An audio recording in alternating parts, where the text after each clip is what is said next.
Deberías arrepentirte antes de que caiga sobre ti la ira de Dios. Estos dioses son extraterrestres, no hay otra explicación. El de Jesucristo, Yahvé y el Padre en el juicio final. Menudo bacalao. Y que además son muy endogámicos, como la Biblia insiste muchas veces en repetir, como algo noble, no como algo negativo. Fíjate tú lo que ha cambiado el cuento. Lo que hoy llamamos sodomizar a un varón era un síntoma o un símbolo de humillación. El texto bíblico es lo que es un texto de propaganda religiosa. Entonces, si se refiere a que la doctrina islámica y hebrea se parecen, claro que se parecen. Utilizan la misma ley de Moisés para establecer su canon dogmático.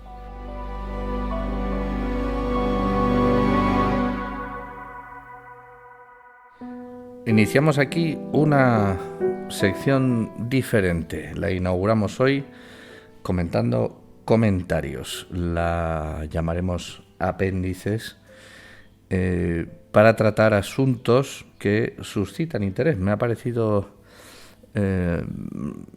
atractivo traer esta sección aquí, ya que algunos comentarios son muy intensos, muy largos, muy bien detallados. Y yo acostumbraba a responderlos todos hasta hace 2 semanas, que por una cuestión de tiempo, que me falta tiempo material para poder atenderlos a todos como corresponde, pero por otro lado, algunos los escribía, todos los escribía de forma reposada y atenta, y creo que le pueden servir a no solo a una persona al que le contesto, y por eso lo traigo aquí.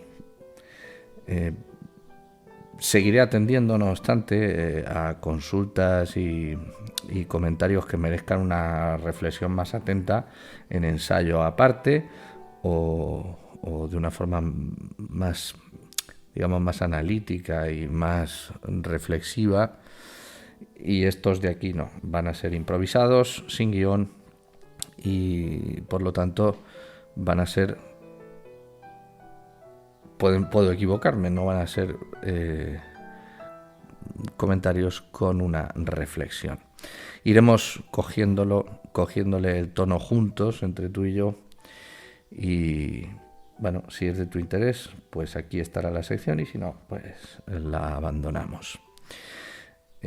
Aparecerá la palabra apéndices en la miniatura para que los puedas identificar. Por si no te gustan, apartarlos, para que sepas que no se trata de uno de los ensayos serios y reflexivos. Todo lo intento hacer serio, pero ya me entiendes. Estos van a ser de una forma más ligera, más de acompañamiento. No obstante, en la descripción, en la caja de descripción, como siempre, pondré un índice de los temas, y en la barrita de YouTube podrás ir saltando al tema que más te interese con el dedito. A ver si soy capaz de publicarlo todas las semanas, alrededor de media semana, y son de tu interés. Vamos a empezar. El primero que destaco, de Ever Sánchez, es muy divertido. Dice: Caín, él vive en ti.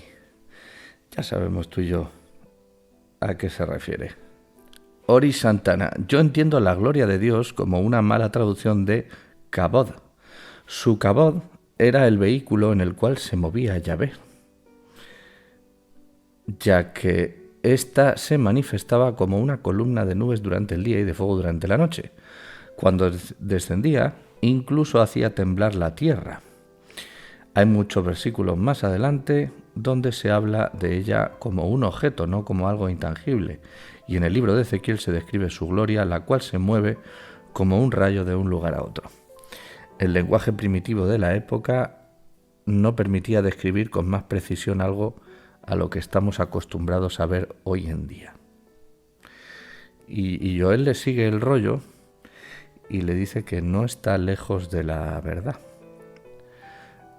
Bueno, esto está relacionado con toda esa corriente de opinión acerca, inspirada, digamos, en la corriente de Mauro Villino y tantos otros que le ven, bueno, pues un punto de vista extraterrestre a todo esto. No obstante, lo más interesante aquí de Ori Santana es que dice: el lenguaje primitivo de la época no permitía describir con más precisión algo que... El lenguaje de la época es posterior a Homero, a Hesíodo. Es de la época de... más o menos de Sófocles, de Eurípides. No podemos olvidar ese detalle. Estos dioses son extraterrestres, no hay otra explicación. Salvador Freixedo lo expone y desnuda su naturaleza. Sí, Salvador es de esa corriente a la que nos referíamos antes, de Mauro Villino, y sus tesis son muy claras, son extraterrestres. Desconozco en profundidad en qué se sustentan esas tesis, con lo cual no puedo rebatirlas, pero es más fácil explicar la Biblia con otra hipótesis. Mira, este es uno de esos comentarios que no sabes a qué. Dice Julio Antón: era reptiliano. ¿Quién? ¿Para qué te refieres? No obstante, me temo que no era reptiliano, porque yo no he hablado nunca de ningún reptiliano. Recuerdo un pasaje de Sinué el egipcio de Mika Waltari, donde el protagonista vela con sus compañeros en el templo de Amón. Nunca aparece el dios, pero todos dicen que se les reveló. Y Sinué acaba por dejar de creer en la divinidad. Eso de no poder ver a Yahvé directamente es buena vacuna para los descreídos. Es buena vacuna, no sé bien qué quiere decir Xavi Poza. Eso de no poder verlo directamente sirve para las dos cosas. Desde una perspectiva actual, yo creo que es más importante que no se pueda ver, porque así está muy lejos y es inalcanzable. La imaginación del ser humano es mucho más fuerte que lo que puede decir un texto. Por eso los grandes escritores son sutiles y dejan que puedas pensar tú como lector y no dejártelo todo masticado. En otros tiempos, quizá en este contexto que describe la Biblia, a lo mejor es posible que eso sirviese de vacuna para los descreídos. No lo tengo claro. Moisés vio el rostro de Jehová. Un hombre común, amigo del pecado, solo verá el rostro de Jesucristo. Entre paréntesis, Yod Hei Vav Hei, bueno, en el alfabeto nuestro. Y el Padre en el juicio final. Durante el juicio final todos tendremos cuerpos físicos nuevos, inmortales y glorificados. Los que quieran vivir con Dios para siempre tienen que aprender a vivir libres de pecado. Moisés vio el rostro de Jehová. Un hombre común, amigo del pecado, solo lo verá el de Jesucristo, Yahvé y el Padre en el juicio final. Menudo bacalao. Blogger CL: Jesucristo es el único ser humano que ha visto a Jehová Dios. Dijo: no es que alguien haya visto al Padre, aparte del que viene de Dios. Ese sí ha visto al Padre. Juan 6:46. Menudos Juan, como para hacerle caso. Juan es un apologista de la propaganda de lo que después hemos llamado cristianismo. Sus escritos no son históricos ni nada parecido. Yo creo que este tipo de comentarios no son necesarios en este entorno literario en el que hablamos. Toda la vida entendí que Sodoma y Gomorra habían sido castigados por el solo hecho de ser, ya sabes, sodomitas. Pero esto último que se ha dicho le ha dado un giro completamente nuevo a la interpretación. Entiendo entonces yo ahora que eran inexcusables e innecesariamente inhospitables. Pues esto yo creo que ya lo he contestado varias veces. Es un tema muy interesante. Parece ser que el relato de la Biblia lo que deja entrever en su conjunto es que Sodoma y Gomorra eran ciudades relativamente grandes comparadas con otras, relativamente cosmopolitas y por tanto relativamente inhospitalarias y desatendidas del forastero. Nos pasa a todos cuando vamos a una ciudad grande y desconocida, pues que allí nadie te saluda, no sabes por dónde moverte, no sabes cómo tienes que reaccionar y te encuentras solo, en medio de mucha gente, solo. Esto es contrario a la postura en la que se encuentra un pastor nómada o seminómada del desierto. Es frontalmente contrario. Y de hecho ataca incluso a sus principios morales, por los cuales en el desierto tienes que socorrer y ayudar al primero que te encuentras porque no te vas a encontrar muchos.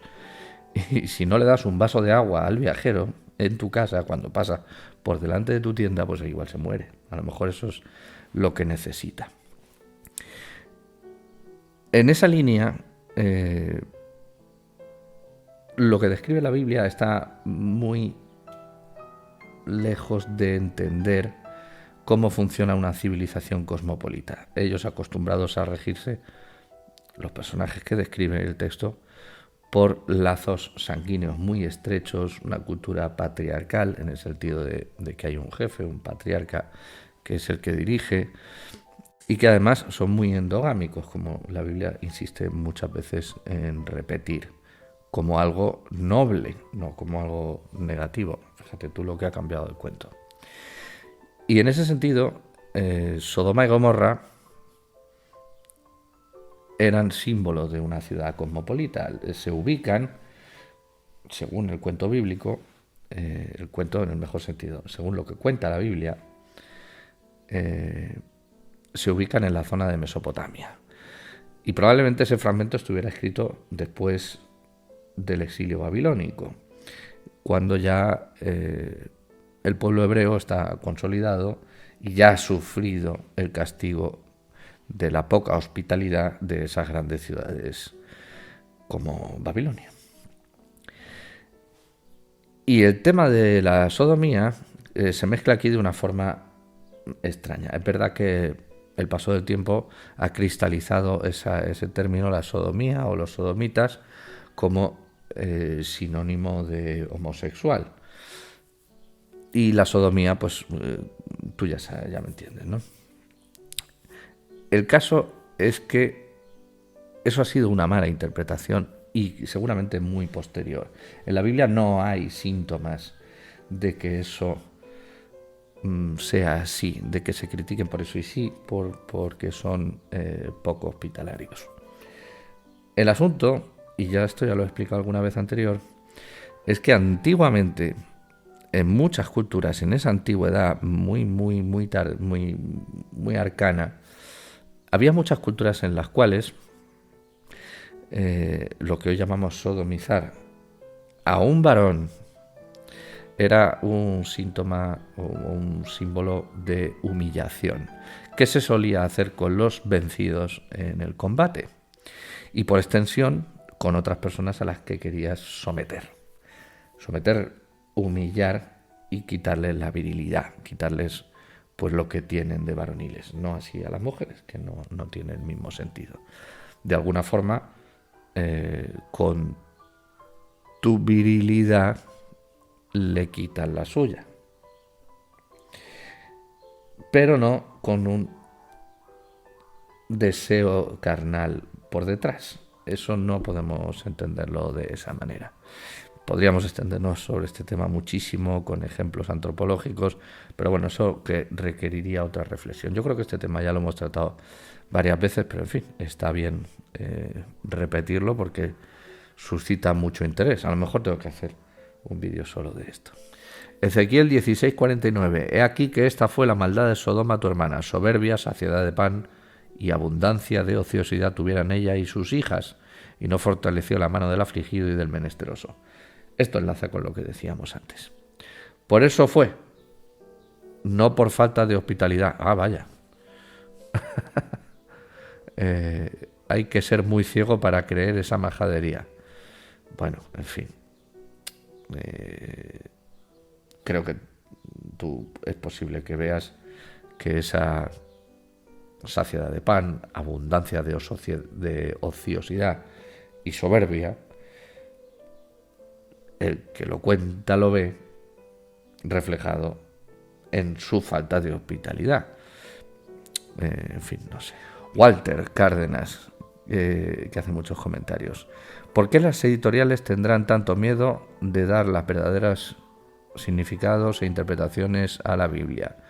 Dejan de vender la historia mítica.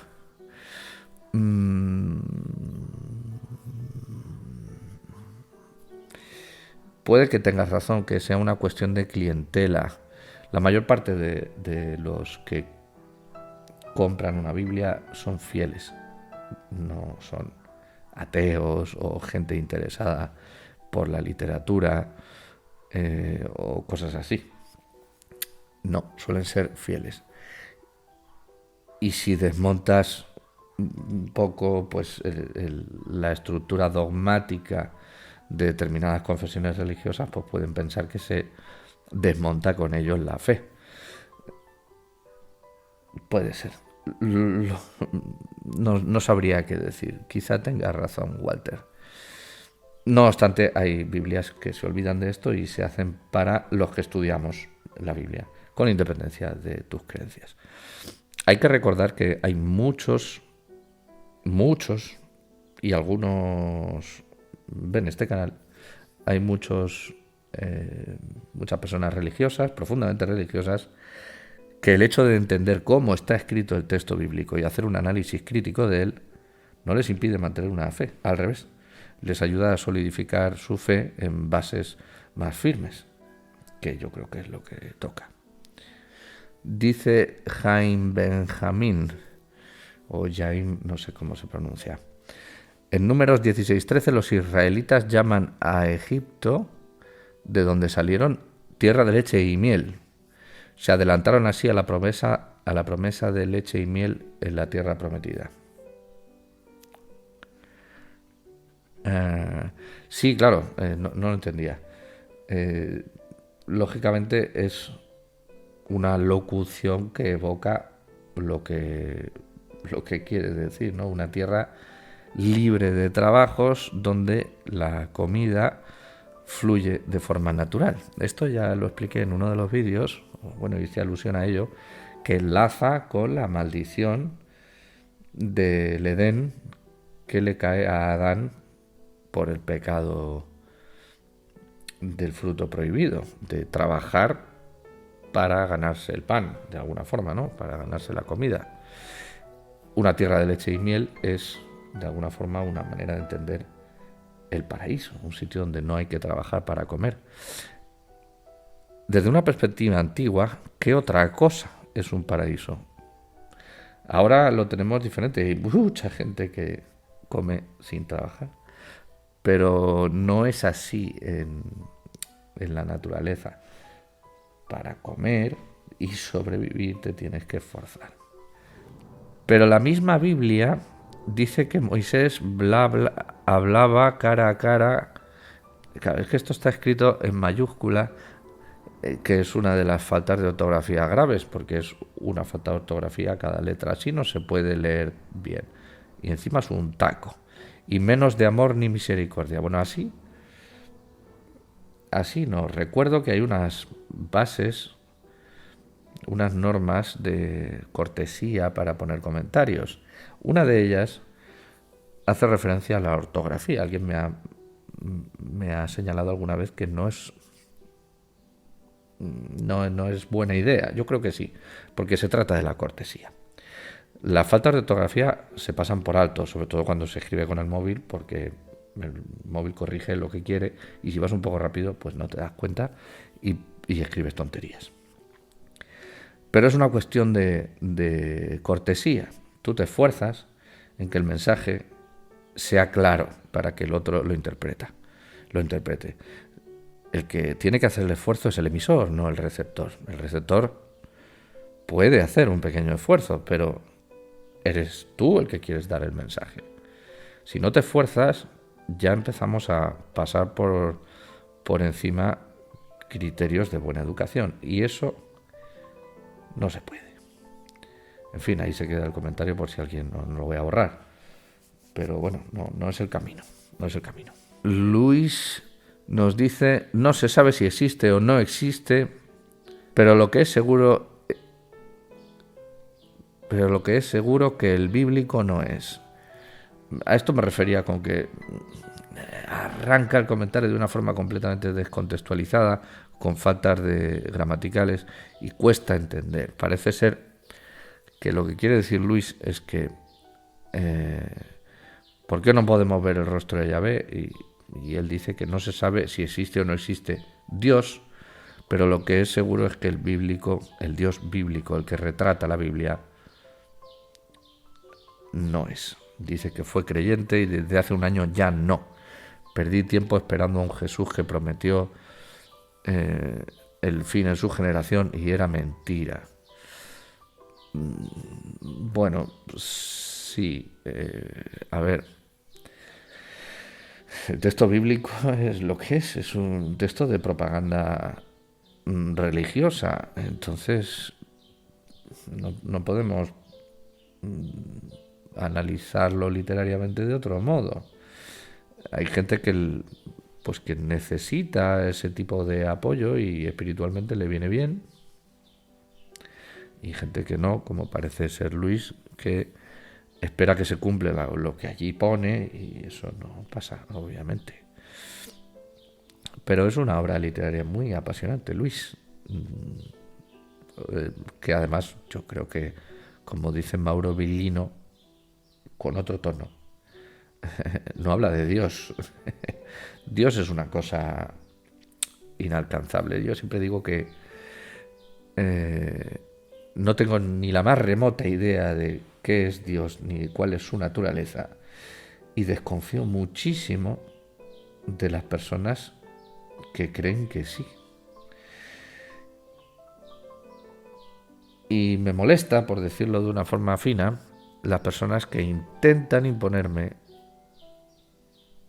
que lo que ellos creen es así. Eso no está bien. Tiene mucha costumbre Yahvé de ser un corre ve y dile.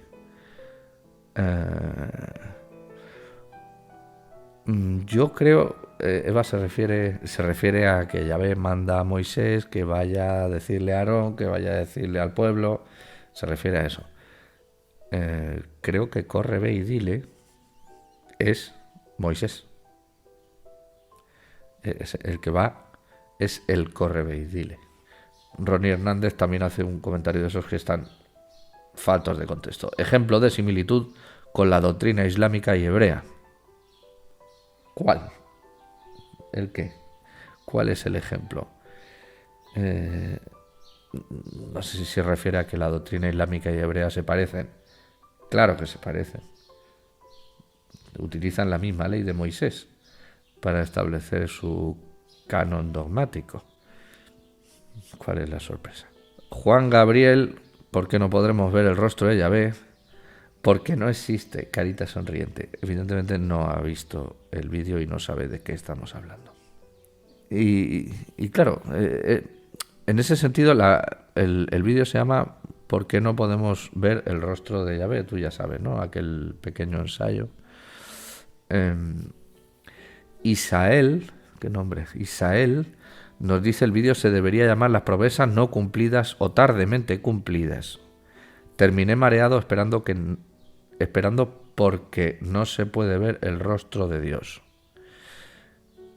Claro, él ve el título, ¿por qué no podemos ver el rostro de Yahvé? Se hace una composición de qué es lo que debería tratar el vídeo y como no trata de lo que él quiere, entonces no vale. Cuando en la descripción tienes un resumen, tienes un índice y además el canal, al menos no engaña nunca, es un canal literario y laico, hablamos de literatura. ¿Por qué no podemos ver el rostro de Yahvé? Esa pregunta es interesante que no la hagamos porque leyendo el libro, al parecer, no se puede ver el rostro de Yahvé en un determinado momento, pero hasta ese determinado momento sí se ha visto con total naturalidad. Entonces, ¿por qué hay que poner un título pequeño? No puedo poner toda la explicación en el título. ¿Por qué no podemos verlo? La pregunta es interesante. ¿Qué cambia a partir de ese punto de Moisés y del Éxodo? ¿Qué cambia para que ya no se pueda ver? Bueno, de eso trata el vídeo, ya lo sabes. Sobre el rostro de Yahvé, porque algo que no existe no tiene rostro. Tampoco ha visto el vídeo. Bueno. No sé por qué alguien ve una miniatura, ve una pregunta y se lanza a responderla. Es un título, no hay que responderlo. Es un título, puedes ir a ver el vídeo o no verlo. No era una encuesta. No podemos verlo porque no existe. Este ente es uno de muchos dioses inventados por el hombre a través de la historia de la humanidad.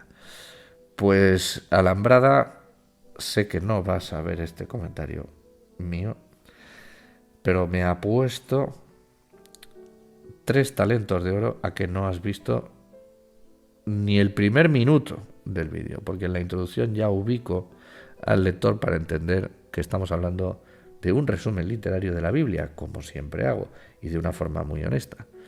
¿Por qué nadie puede ver el rostro de Dios? Nos dice Yaik, porque no tiene. Bueno, entonces, ¿por qué el mismo Dios habla sobre su rostro?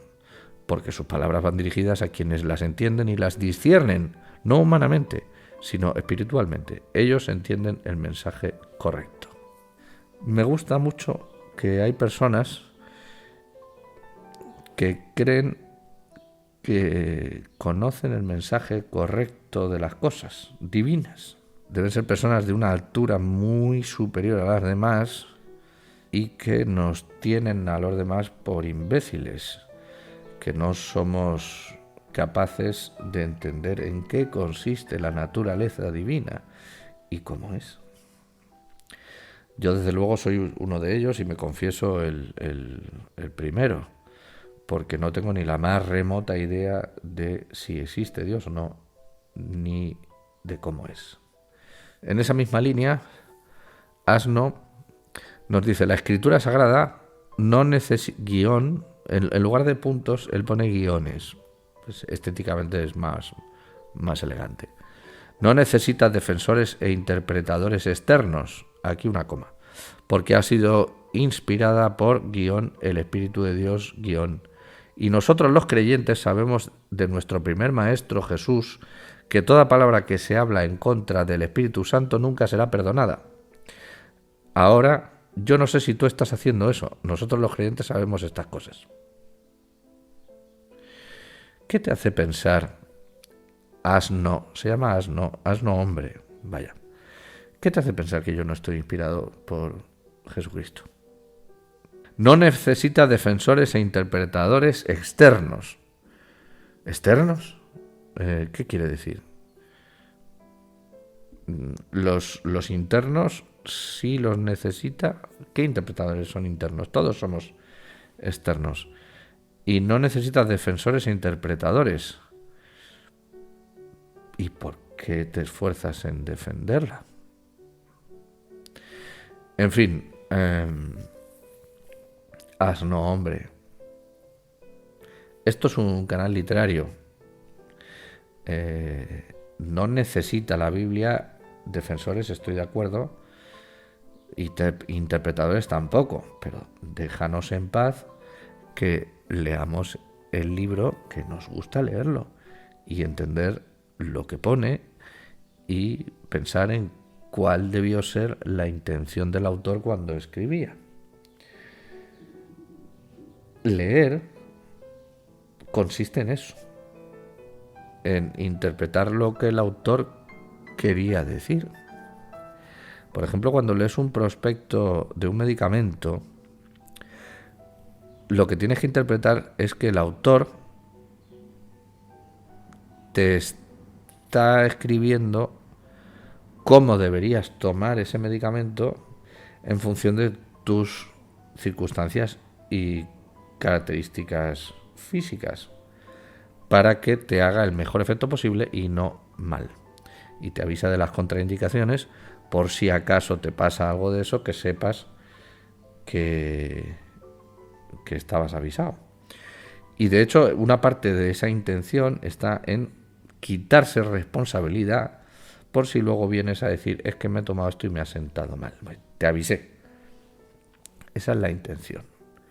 La intención de un libro como la Biblia, que es de apología religiosa, vamos a dejarlo ahí en un término amplio, pues y además son muchos libros, hay muchísimos libros con muchísimos autores.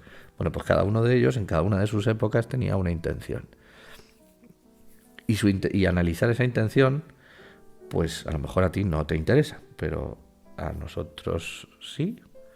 Hay a personas que nos gusta leer y entender lo que allí pone para intentar hacer una composición como un juego, como un puzzle, de cómo debió construirse toda esa ideología, sin meter el dedo en ningún sitio, sin juzgar. Nos interesa conocerlo.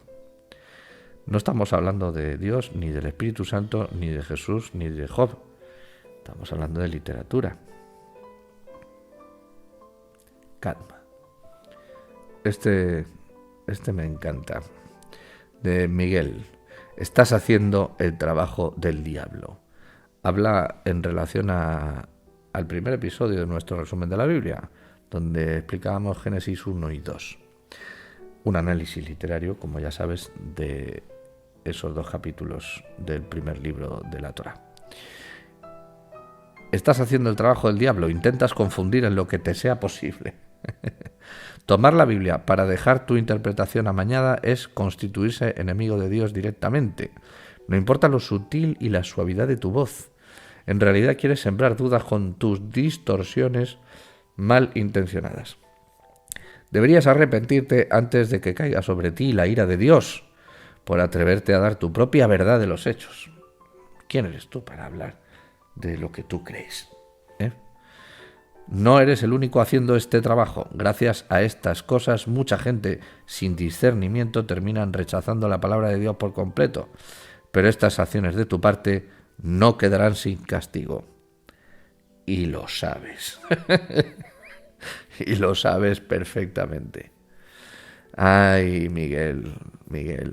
Dice Jorge, Javier, es mi deseo de agradecerle su exposición y punto de vista analítico doctrinal, pero es mi deseo de corazón que estos temas le dé a usted una revelación para salvación de su alma.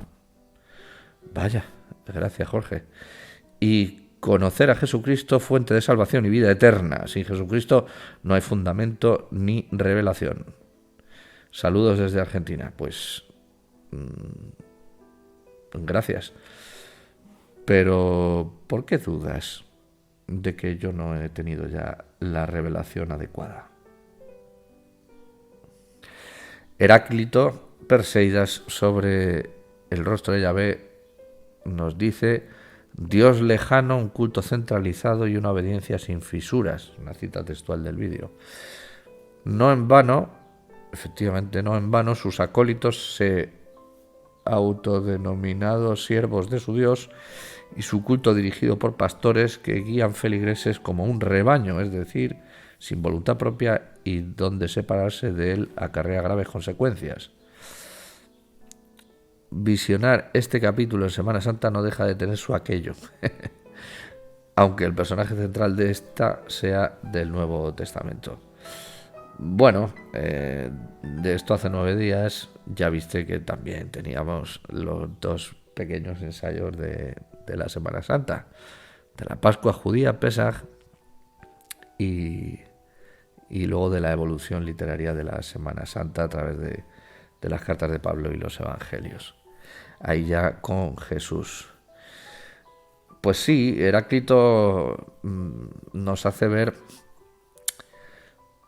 esa perspectiva muy molesta en cierto sentido que deja la Biblia, que todo el rato Yahvé, lo que el texto refleja que Yahvé pide todo el tiempo, siervos sin opinión, con fe ciega, que le sigan y que obedezcan sus mandamientos sin cuestionarlos. No como unos hijos a los que amar, que tú quieres que crezcan y sean libres y sean autónomos y vivan felices de acuerdo a su manera, como ellos consideren que tienen que vivir mejor y como quieran encaminar la vida, porque nosotros pues no tenemos la razón en todo, en casi todo, los padres, pero no en todo. Pero no es el caso de Yahvé. El Yahvé que se describe en la Biblia es todo lo contrario. Lo que quiere son siervos sumisos que no opinen. Esta es la descripción que se hace en la Torá, que es la base legal de toda esta historia. Entonces, claro, lo que no podemos perder de vista, y Heráclito seguro que tú no lo haces, es que Yahvé es un personaje literario que está escribiendo, que lo está describiendo un escritor. Y ese escritor es el que necesita dar una imagen para conseguir precisamente eso, lo que está haciendo de forma, persiguiendo esa catarsis aristotélica, es que sus lectores se sientan impelidos a obedecer ciegamente las palabras del sacerdote, porque el Dios no lo van a ver. Esto viene dentro del vídeo de por qué no podemos ver el rostro de Yahvé. A Yahvé no lo van a ver, no pueden ver su rostro, no se pueden acercar, no lo pueden tocar, simplemente tienen que creer en él. Pero ¿qué es él? Lo que diga el sacerdote. ¿Y cuáles son sus normas? Las que diga el sacerdote. De hecho, yo lo he dicho muchas veces en la Biblia, a lo largo de este resumen, que Yahvé no explica nunca qué es ser bueno. O sea, cuáles son los valores éticos profundos. Elige a Noé para ser salvo porque lo vio justo, pero justicia ¿en qué? ¿En qué se demuestra la justicia? Los demás eran malos, pero ¿qué hacían malo? Interesa conocer este detalle para saber qué no tengo que hacer yo, qué no debo hacer para que no me mate. Desde un punto de vista literario esto es crucial para entender el argumento de la historia, y desde un punto de vista de la fe es todavía más importante. Necesitas saber cómo conducirte en la vida, y de poco sirven los 10 mandamientos porque son cosas muy obvias. No hace falta recurrir a un mensaje divino para saber que matar a otros está mal. Esto es evidente. Y tampoco le puedes hacer caso con que hacer ídolos está mal, porque eso lo hacen todas las religiones, incluyendo la judía. Ahora a lo mejor ya no, pero anda que no tienen cacharritos para conmemorar una u otra cosa, que no es la figura del Dios. Bueno, ¿y qué? Cosas materiales que simbolicen la divinidad o alguno de sus conceptos. Esto todas las culturas lo han necesitado. En definitiva, no sabemos muy bien qué es lo que necesita Dios, el Dios descrito en la Torá, para no matarte. No sabemos cuál es el tipo de conducta que espera de nosotros.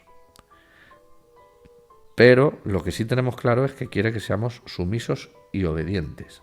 Si lo leemos en la clave del autor, El hecho de no explicar en qué consisten las normas éticas le deja toda la manga ancha para imponerlas él después, porque él, el sacerdote, va a ser el intérprete de la ley divina, que además la va a escribir él. Va a decir en qué consiste y va a decir cómo hay que interpretarla en cada caso y eternamente en todas las épocas. Por eso funciona tan bien. Por eso funcionó muy bien hace 2 o 3 mil años y sigue funcionando bien esto todavía. ¿Por qué Caín mató a Abel? Ese ensayo que tan buena acogida tuvo entre el público. Caín es una alegoría que se refiere a la caída. Caín es caída. Y eso es lo que le pasa a la humanidad, que ha ido en caída, y su vida, que es lo que representa Abel. Abel es su vida.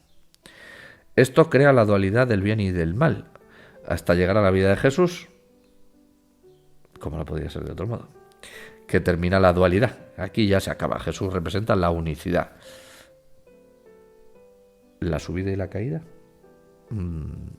Si uno ha pecado y se arrepiente, mira, arrepiente con 3 R's y una de ellas con acento. ¿Cómo se pone acento en una R?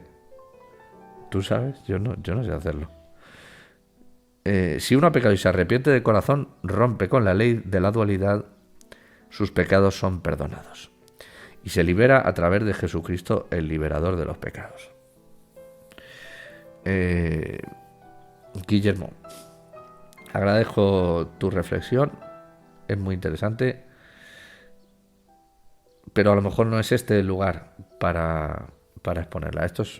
No sé si has visto el ensayo, si lo has oído, leído o lo que sea, pero estamos hablando de literatura e intentamos ver cuáles son las razones por las cuales el autor del fragmento del Génesis sobre Caín y Abel escribió lo que escribió. No estamos hablando de Jesús ni nada por el estilo. ¿Por qué no podemos ver el rostro de Yahvé? Pues Diego Castro nos comenta que la Biblia no debe leerse literalmente. No, debe leerse como tú digas, Diego. Como tú digas. Bueno, obviamente decirle a la gente cómo tiene que leer la Biblia o cómo no. A ver, cuidado. Pero, en cierto modo, dice algo con lo que estoy de acuerdo, aunque no quería decir él eso. Porque lo dice así, seguramente interpretando que yo la estoy leyendo literalmente. No, yo la leo literariamente, que no es lo mismo. Leer literalmente, en general, bueno, se parece a la estupidez. No tiene ningún sentido. La terminología aquí es precisa, porque literariamente es otra cosa. Y atender a la literalidad del texto para entenderlo e interpretarlo no significa leer literalmente, significa atender a lo que pone. Pero no porque lo que pone sea eso, no. Lo que pone tiene un sentido. El autor, cuando escribe algo, quiere decir algo, y todo lector, y tú también, tiene que intentar entender qué es lo que quiere decir el autor. En eso consiste leer. Pronunciar las palabras lo puede hacer un loro. Siempre he tenido la curiosidad cómo el faraón no se dio cuenta que Moisés era judío, si los egipcios y judíos son diferentes físicamente. Dice que los egipcios son diferentes físicamente a los judíos, con lo cual, ¿cómo no se va a enterar el faraón de que su hijo adoptivo Moisés, cómo no se va a dar cuenta de que era judío? Bueno, su hijo adoptivo, el de su hija, vamos, su nieto adoptivo. Bueno, aquí yo veo 2 asuntos, es interesante este comentario. Veo 2 temas. Uno, el hecho en sí de lo que cuenta, que egipcios y judíos eran diferentes. A ver, en la época en la que está ambientada esa historia, no existen los judíos. Egipto, dando por bueno que esto sea el periodo del bronce reciente, alrededor de 1300 antes de Cristo, grosso modo, un par de siglos arriba abajo, Egipto dominaba, todo el desierto del Sinaí, Canaán, en fin, dominaba toda esa región del levante mediterráneo, incluyendo Egipto. Unas zonas seguramente más y otras menos. Las diferencias étnicas que entendemos hoy no estaban todavía definidas de igual manera.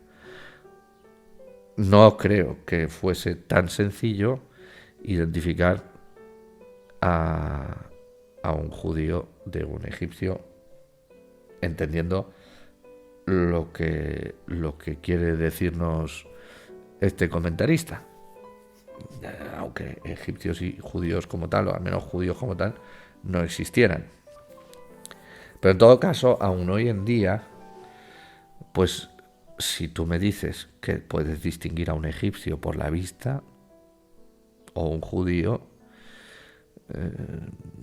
prueba a hacerte un análisis de ADN y verás que tienes una sangre muy mezclada y que no hay ninguna línea clara como piensas. Bueno, a lo mejor en tu caso sí, pero no es lo común. En el mío, no. Y la otra cosa es una cuestión de método. Siempre he tenido la curiosidad de cómo el faraón no se dio cuenta de que Moisés era judío. Parece ser que este comentario olvida que esto es una historia, que el faraón es un personaje literario que no es real. De hecho, la Biblia nunca nombra al faraón por su nombre propio, porque es un símbolo. Y Moisés igual. Moisés puede que tenga algún recuerdo histórico de alguien, pero el personaje que he descrito ahí es un personaje literario. ¿Cómo no se dio cuenta? Pues porque el autor lo escribió así. No sé, es como decir, ¿cómo Edipo no se dio cuenta de que era su madre? Joder, porque si se da cuenta no hay historia. No podemos olvidar de lo que estamos hablando. Estamos hablando de un libro que lo escribe alguien con una intención. Esto no ha caído del cielo. Es un libro que ha escrito una persona con una intención de hacer apología de varias cosas, ¿no? De una tradición, de una identidad nacional, de una religión. Bueno, ahí ya eso se puede discutir, pero es un texto apologético. Bien, Sanz nos hace un comentario acerca de aquel pequeño ensayo sobre el patriarcado, que es ya muy antiguo, el ensayo, donde yo postulaba y explicaba que el patriarcado nunca existió. Lo que hoy mal llamamos patriarcado en los medios de comunicación. Ese sistema por el cual los hombres parten la pana y someten a las mujeres a un segundo lugar por cuestiones de sexo. Aquí nos comenta, ¿no sería más bien el sistema de los patricios? Pues no sé a qué te refieres, Sanz. Si puedes desglosar un poco, yo diría que no. Como explico en el vídeo, no es el sistema de los patricios. Pero igual quiere decir algo que sí que tienes razón. Es que no consigo entender a qué te refieres. Si te interesa el vídeo, aparte, no Sanz, sino que Sanz ya se entiende que ya lo ha visto, sino tú, si no lo has visto, ahí la idea del vídeo es explicar cuál es el origen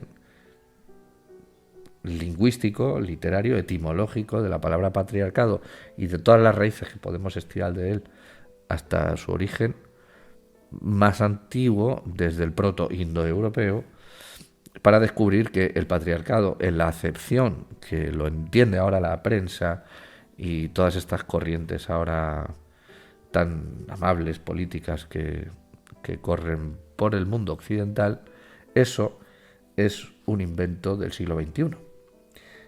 y se puede documentar. Bueno, de eso va el asunto.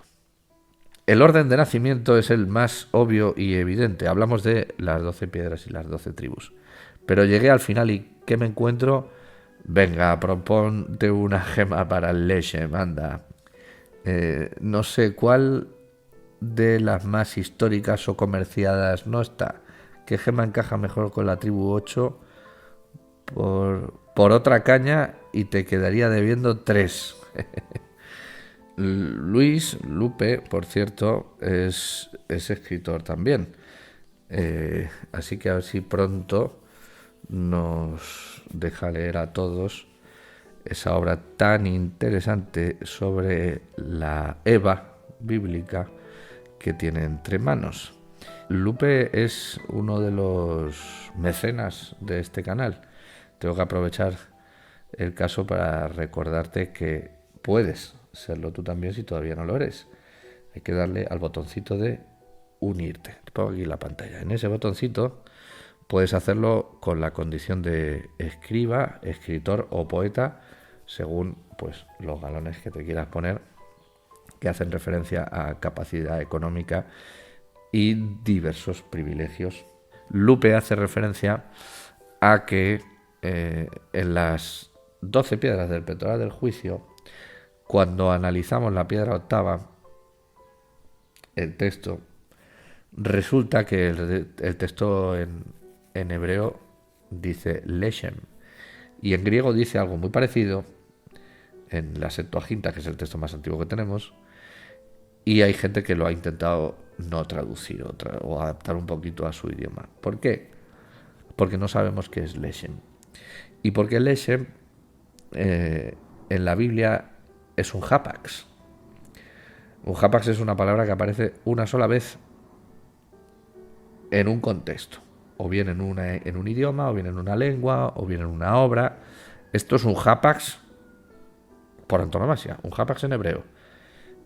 No tenemos textos donde aparezca la palabra Leshem, o al menos que yo sepa no hay textos donde aparezca la palabra Leshem, salvo uno,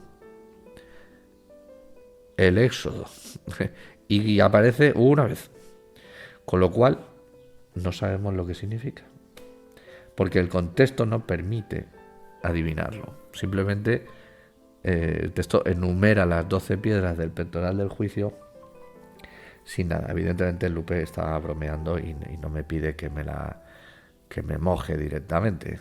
Me parece interesante esta reflexión. Y nos ayuda a entender cómo se construye el idioma, porque el idioma no simplemente es que una palabra tiene un significado y ya está, y se define porque lo pone pues en la RAE, como sería nuestro caso del español. No es así. Los idiomas, el significado de las palabras está en constante evolución y se construyen a través del uso y no de otra manera. Si tenemos los usos, los ejemplos de uso, podemos entender el significado, y si no, no. Y la RAE o cualquier otro diccionario lo que hace es interpretar los casos de uso para intentar ajustar una definición que sirva de norma habitual, pero ya estamos los poetas para encontrarle nuevos sentidos a partir de metonimias de toda índole con el que hacer evolucionar el lenguaje. Antes hablábamos de lo de patriarcado. Es uno de los casos. La voz patriarcado, con el sentido que se utiliza hoy en día en la prensa, en la política, con ese sentido se utiliza desde hace muy pocos años. Menos de 20, y no está recogido en la red, de hecho, hasta hace muy poco. Ahí es donde tiene su auge. La palabra se conoce desde hace un poquito más de tiempo con ese sentido, pero no 100. Sin embargo, la palabra patriarcado existe desde hace milenios. No en español, pero sí podemos rastrear de eso hasta los patriarcas bíblicos, que son los que dan origen etimológico o los que ayudan a que en español se construya ese origen etimológico del patriarcado. En definitiva, cuando encontramos un hapax, una palabra que solo aparece una vez en un contexto, estamos muertos, porque no sabemos interpretarla. Así que Lupe es un Silmaril.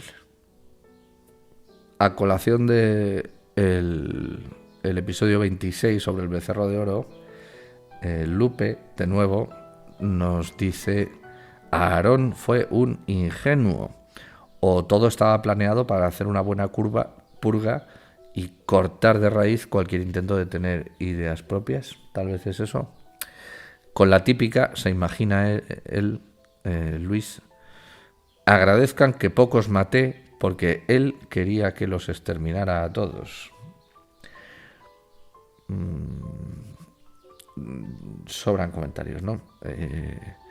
Si hacemos una lectura en la que nos metemos dentro del papel del personaje e intentamos entender cómo pensaba el personaje, vemos que el personaje no está construido, el carácter del personaje no está construido